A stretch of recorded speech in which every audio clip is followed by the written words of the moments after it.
वृंदावन में अनिरुद्ध जी के पुतले जलाए जा रहे हैं, उनका विरोध हो रहा है और उनको सजा की मांग उठ रही है।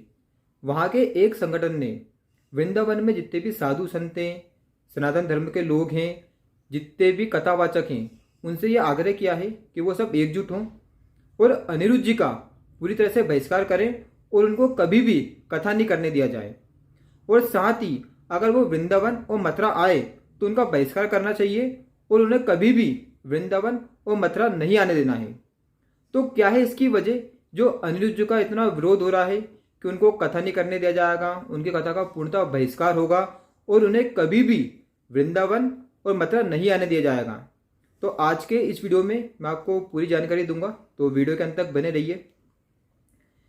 वैसे तो अनिरुद्ध जी अपनी बेतु की बातें, बेतु के बयान की वजह से हमेशा लाइमलाइट में रहते हैं, मीम पेज पर छाए रहते हैं। जैसे पहले एक सीता जी के बयान की वजह से जो उन्होंने गलत टिप्पणी कर दी थी, वो विवाद में आ गए थे, फिर बाद में उन्होंने माफ़ी मांग ली थी।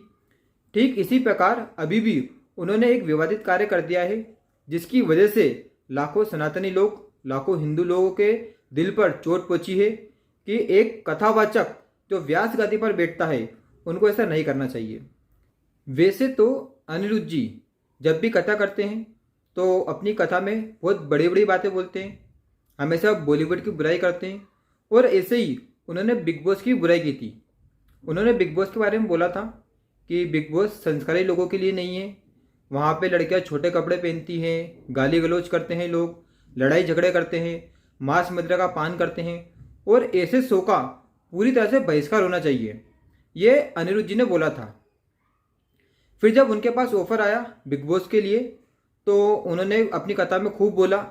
जहाँ भी वो इंटरव्यू देने गए वहाँ भी उन्होंने बोला कि मुझे बिग बॉस का ऑफर आ रहा है, करोड़ों रुपए दे रहे हैं, लेकिन मैं ऐसे शो में नहीं जाऊँगा क्योंकि वो शो संस्कारी लोगों के लिए नहीं है, ये अनिरुद्ध जी ने बोला था। फिर लेकिन पता नहीं क्या हुआ कि वो बिग बॉस में चले गए एज अ गेस्ट 2 दिन के लिए। फिर जब वो बिग बॉस में गए तो जितने भी सनातन धर्म के लोग थे उनके दिल को चोट पहुंची, तो उन्होंने फिर उनको ट्रोल करना शुरू कर दिया। फिर जब महाराज जी वापस आए तो उनको ऐसा लगा कि नहीं, मैंने गलती की, मुझे बिग बॉस में नहीं जाना चाहिए था और उनसे जितने भी उनके भक्त थे, जितने भी उनके श्रद्धालु हैं, उन सभी के दिल को चोट पहुंची है। तो उन्होंने एक वीडियो जारी किया और वीडियो में उन्होंने कारण बताए कि वो बिग बॉस में क्यों गए थे। जैसे उनके कुछ कारण थे कि मैंने वहाँ पर जाकर गीता जी का प्रचार किया। एक वीडियो भी वायरल हुआ था जिसमें वो सलमान खान को गीता जी देते हुए नजर आ रहे थे। दूसरा कारण उन्होंने ये बताया कि मैं वहाँ पर एज अ कंटेस्टेंट नहीं गया था, सिर्फ जब कलर्स टीवी वाले, सलमान खान ने, बिग बॉस की टीम ने आग्रह किया कि आप एज अ कंटेस्टेंट मत आइए, लेकिन वहाँ पर जो 18 कंटेस्टेंट्स आ रहे हैं उनको आकर आप आशीर्वाद दे दीजिए, तो इसलिए मैं 2 दिन के लिए वहाँ पर गया था।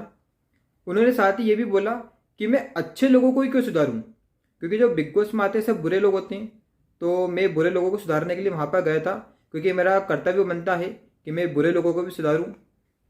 लेकिन अब वृंदावन में उनका विरोध हो रहा है, उनको सजा की मांग उठ रही है और उनकी कथा का पूर्णतः बहिष्कार करने को बोला जा रहा है।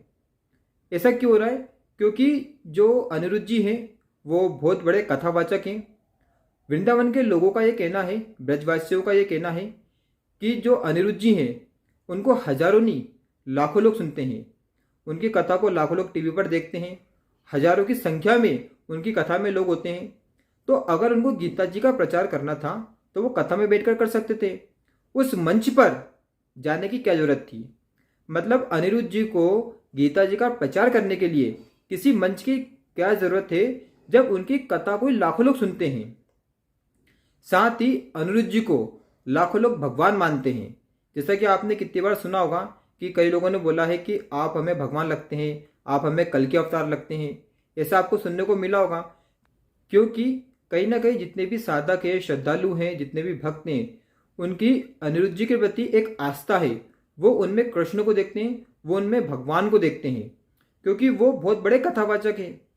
तो इसीलिए ये सवाल उठ रहा है कि आप जो व्यास गादी पर बैठकर, क्योंकि व्यास गादी की एक मान होती है, एक मर्यादा होती है, उस मान मर्यादा को आप त्याग कर एक ऐसे शो में चले गए जिस शो का पूरी तरह से बहिष्कार होना चाहिए, जिस शो को इंडिया में बैन कर देना चाहिए, जहाँ पर लड़ाई के सिवा कुछ होता ही नहीं है, जो हमारी आज की जनरेशन को पूरी तरह से बिगाड़ रहा है, जिस शो से ना तो कुछ सीखने को मिलता है। आपने वहाँ पर जाकर उस शो का प्रचार किया है, क्योंकि आप जैसे वहाँ पर गए तो आपसे जितने भी लाखों श्रद्धालु जुड़े, भले उनको बिग बॉस का नाम पता हो या नहीं पता हो, लेकिन अभी जो कंट्रोवर्सी चल रही है उसकी वजह से कहीं ना कहीं उनको पता चल गया कि बिग बॉस नाम का भी एक शो है। तो कहीं ना कहीं आपने बिग बॉस का प्रचार किया है, क्योंकि बिग बॉस एक टीवी का शो है और आप भी टीवी पर छाए रहते हैं, क्योंकि आपको जो लाखों लोग देखते हैं वो टीवी पर ही देखते हैं। तो आपने गीता जी का प्रचार नहीं किया है, आपने बिग बॉस का प्रचार किया है। तो जितने भी ब्रजवासी हैं वो इसीलिए अनिरुद्ध जी का विरोध कर रहे हैं कि एक कथावाचक जो व्यास गादी पर बैठकर जिन्हें भगवान की कथा सुनानी चाहिए, वो ऐसे मंच पर गया जहां पर जाने की कोई ज़रूरत नहीं थी। तो इसीलिए उनका विरोध किया जा रहा है। साथ ही वहां पर यह भी मांग उठ रही है कि अब कभी भी अनिरुद्ध जी को कथा नहीं करने दिया जाएगा, क्योंकि वो कथा तो करते भी नहीं है। अगर उनसे कोई भी आप प्रश्न करते हैं तो वो एक ऐसा आंसर देते हैं जिसका कोई सेंस नहीं बनता है, एक सेंसलेस बातें करते हैं वो। उनकी कथा में पति पत्नी, सास बहू, गर्लफ्रेंड बॉयफ्रेंड, ये सब फालतू बातों के अलावा कुछ होता ही नहीं है। अगर वो किसी को आंसर भी करते हैं तो वो भागवतिक आंसर नहीं होता है, वो हमेशा कहीं ना कहीं व्यवहारिक आंसर होता है। आपने तो उनको सुना ही होगा कि वो कैसे आंसर देते हैं, किसी बेतुकी बातें करते हैं, सेंसलेस आंसर देते हैं। तो इसलिए कहीं ना कहीं उनका पूरी तरह से विरोध हो रहा है। और वहाँ के लोग ये भी आवाज़ उठा रहे हैं कि अब वृंदावन की पावन धरती पर ऐसे धर्म को बेचने वाले लोगों की कोई ज़रूरत नहीं है, क्योंकि उन्होंने वहाँ पर जाकर कोई धर्म का प्रचार नहीं किया है, बल्कि वो धर्म को बेच कर आए हैं।